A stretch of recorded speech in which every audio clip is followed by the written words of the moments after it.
I wanted to read one other thing that you had written about this, that the dangers of deflation are, and I'm going to mispronounce this word, chimerical?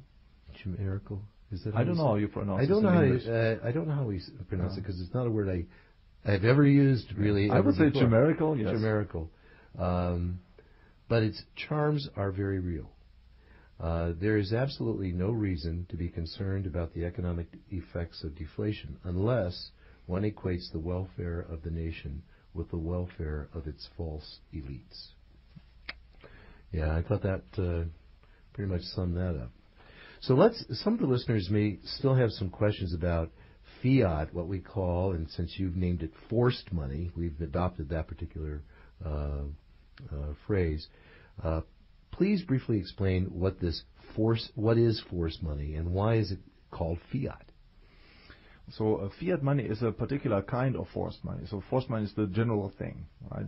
Forced money is money that is forced on the users by some violations of property rights. For example, if I, as a banker, I'm fraudulent and I represent a demand deposit that I've created or a banknote that I've created as being fully covered by gold or silver that I hold in my vaults, then this is a sort of forced money, because I use a violation of property rights, in this case fraud, to get this whole thing into circulation. Another example for a violation of property rights would be I send out killers to take care of my competitors, so there are less competitors around, so my money is being used to a greater extent. This would also then be forced money. And what fiat money is something else. Fiat money is a particular form of forced money. It's based on the force of the state, right? Which is different. So forced money could also exist if you have a private criminal, right? Sure. So he could create forced money. But fiat money is forced money created by the government. So it's not just the government. Government is not a criminal. The government relies on the laws of the country. So it's not something that's done in hidden or some criminal niche, but it's being done openly, based on legislation and due process and what have you. But still, it creates violations of private property rights that are now legitimized by the law, but still the violations remain. And so as a consequence, those monetary objects that benefit from the government's fiat, which is a Latin phrase, right? Which means I say so, so it shall be. By my mere say so, it shall be. Those monetary objects now benefit. So we get central banks, which would not exist to the same extent on the free market. We get immaterial money, which nobody would have on a free market, etc., etc. So we get 3 Fs. We get fiat, we get forced, and we get fear. So I've waited to this part of the show to ask you now to talk about legal tender laws. And these are what give teeth to this forced fear money, this unsound fiat money. Please explain what legal tender laws are and just basically how they work, if you would, please. Legal tender law gives special status to monetary objects, for example, to dollars. Dollars right now are legal tender in the United States, and that means that everybody has to accept them, even if he has made a contract denominated in some other good. For example, the two of us, we could make a contract. You sell me your car, I promise to pay you in euros. So we make a contract in euros. And so you hand over my car, then I could come, because of the legal tender law, and pay you in dollars, even though we stipulated in our contract that you be paid in euros. So the legal tender law gives every debtor the right to pay back in terms of a money that has not been stipulated in the contract, to override the contract, if you will. Okay.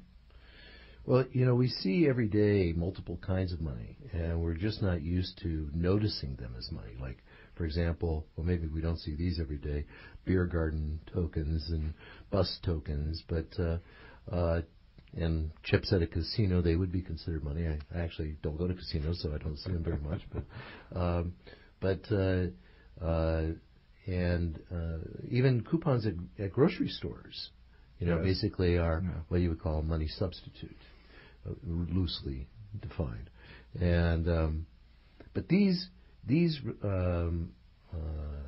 are allowed, which shows that there's some relaxation of legal tender laws in, for example, here in the United States, where on our bills it says, this note is legal tender for all debts, public and private. Yes.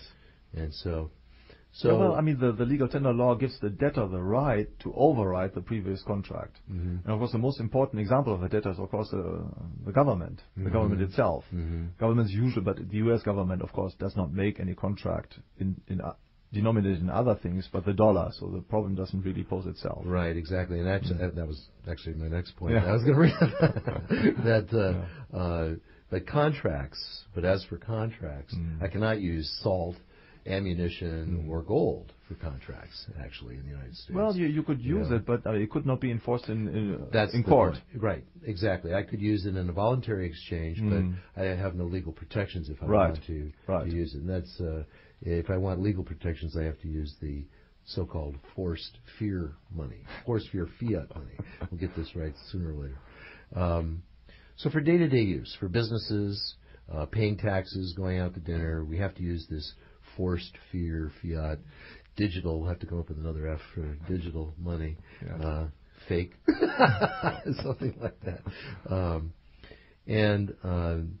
I read a quote some time back that the problem with legal tender laws are that they inhibit or prohibit people's ability to flee a depreciating currency when they realize they are losing purchasing power of their money. Right. Please comment on that. Well, I mean, if the dollar is were to lose very rapidly its purchasing power, let's say we have an inflation rate of 10% or 15% per year, so there's a significant decline. So there would be a strong incentive now for U.S. citizens to use some other money for the daily exchanges. The problem is, as long as you have legal tender laws, you make any contract, the other person could still override this contract. So you would still be forced to accept dollars in lieu of the better money that you would actually like to use. Yeah. So these better monies then never really make it into the market because the legal tender laws keep the dollar artificially, so the bad money artificially in its place. Yeah, that's exactly as I see it the problem. They keep the bad money in front and center because the entire legal system is set up around them. Right. And so now I'd like to bring up the idea of competing currencies. I recently read a report from Michigan where they listed different interesting ways that some businesses and citizens were coping with the depression that has already arrived in Michigan. And the first there was some gold and silver and copper that were being used for some meals at some restaurants and being accepted and exchanged. Silver at some gas stations for tanks of gas. And then That's amazing. It's the first time I hear about this. Yes, actually, I have a little article on it. And then there was a report of some barter of apple pies and even chickens for some medical services. Okay.